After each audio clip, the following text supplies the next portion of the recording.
O senhor imitou pacientes de Covid com falta de ar. Sobre as mortes, o senhor disse, e daí, eu não sou coveiro? O senhor estimulou o uso e usou dinheiro público para comprar medicamento comprovadamente ineficaz contra a Covid. O senhor desestimulou a vacinação. O senhor não teme ser responsabilizado, senão pelos eleitores, pela história?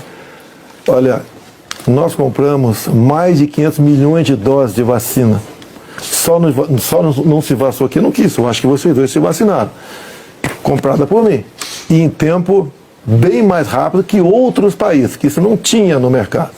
Não poderia eu, num primeiro momento, por exemplo, falar que devíamos assinar certos contratos, como por exemplo com a Pfizer, onde a Pfizer não garantia a entrega da vacina. A primeira vacina no mundo foi dada em dezembro de 2020. Em janeiro, nós já estávamos vacinando no Brasil.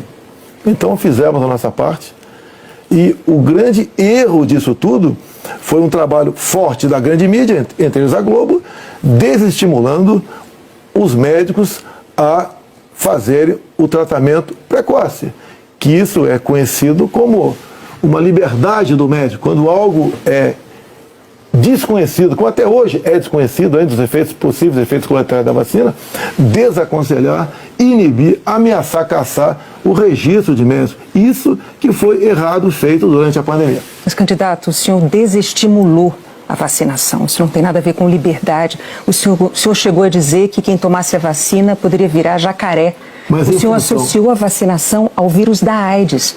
E mais, quanto às vacinas, a Pfizer esperou 93 dias por uma resposta quando a empresa procurou o governo para tratar de vacina. A Coronavac, o senhor desautorizou o ministro e chegou a suspender a compra da vacina. Não houve suspensão da minha parte. A questão da Pfizer. No contrato da Pfizer estava escrito: não nos responsabilizamos por qualquer efeito colateral. Outra coisa, a Pfizer não apresentou quais seriam os possíveis efeitos colaterais. Eu usei uma figura de linguagem: jacaré. Figura de linguagem? Sim.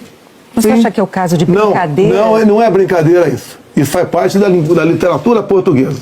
Então, brincadeira é, num momento difícil para o Brasil, a imprensa desautorizar os médicos pela sua liberdade de comunicar. Esse foi o grande problema. E outra coisa, eu não errei nada do que eu falei. Eu falei no início da pandemia que nós devíamos tratar dos idosos, pessoas com comorbidade, e o resto da população trabalhar. E isso eu falei, e não errei. Hoje, muitos países já falam que o lockdown foi um erro, que as pessoas se contaminavam muito mais em casa do que nas ruas. E outra coisa, se falava em fazer o que o lockdown? Lockdown 1 mês, 2 meses no máximo, para achatar a curva. Durou mais de um ano o lockdown. E até hoje continua gente falecendo por Covid. Ou seja, o lockdown serviu sim para atrapalhar a nossa economia e contaminar mais pessoas ainda em casa. Candidato, mas as medidas socioeconômicas importantíssimas, elas foram adotadas por governos no mundo inteiro justamente para sustentar o fique em casa no pico da pandemia, fique em casa se puder. Para que as pessoas pudessem proteger a própria vida e, ao mesmo tempo, receber um amparo econômico. Para evitar o colapso dos hospitais, aliás, como nós vimos em Manaus. Pessoas morrendo com falta de oxigênio por um erro de logística e gestão do seu ministro da Saúde. Negativo. Menos de 48 horas estavam chegando já cilindros lá em Manaus. Lá foi uma coisa atípica, anormal, que aconteceu de uma hora para outra. Menos de 48 horas, cilindros começaram a chegar em Manaus, de alguns pontos do Brasil. Fizemos a nossa parte em Manaus. Não faltou da nossa parte recursos bilionários para governadores e prefeitos enfrentarem a Covid, construírem hospitais de campanha. Então fizemos a nossa parte. Raro país do mundo que fez algo melhor do que nós fizemos. E o resultado, até o OMS reconhece isso daí. Fizemos a nossa parte. O senhor mencionou 48 horas, o fato é que Manaus ficou uma semana, mais de uma semana, 9 dias, sem receber o apoio das pessoas com falta de oxigênio nos hospitais. Não é verdade isso. Não é verdade.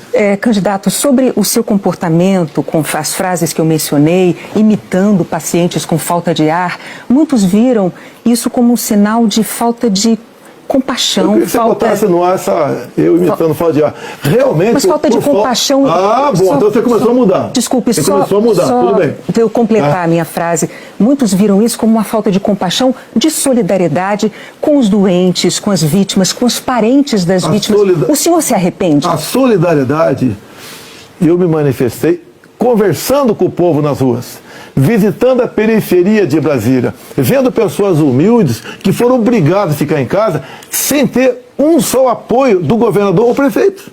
Isso que aconteceu. E nós fizemos exatamente o quê? Demos o auxílio emergencial imediatamente. 68 milhões de pessoas humildes começaram a receber o auxílio emergencial. Eles estavam condenados a morrer de fome dentro de casa. O senhor não se arrepende das declarações? Ou ir para as ruas, fazer o que não queriam. Poderiam ter um caos na rua, caos porque pessoas com fome iam para a rua. Criamos imediatamente o auxílio emergencial. Fizemos a nossa parte. Demos tanto dinheiro para governadores e prefeitos que a gente não tem notícia de eles terem atrasado folha de pagamento ou até mesmo 13º. E quando tivemos a oportunidade de investigar fraudes, aquela CPI do circo feita por Renan Calheiros, Omar Aziz e Randolfo Rodrigues, não quiseram investigar os desvios de recursos enviados para 9 governadores do Nordeste. Fizemos a nossa parte e tratei com muita seriedade essa questão. Agora, não adotei o politicamente correto. Não estimulei. Inclusive, o que eu falei é que quando foi decidido o que era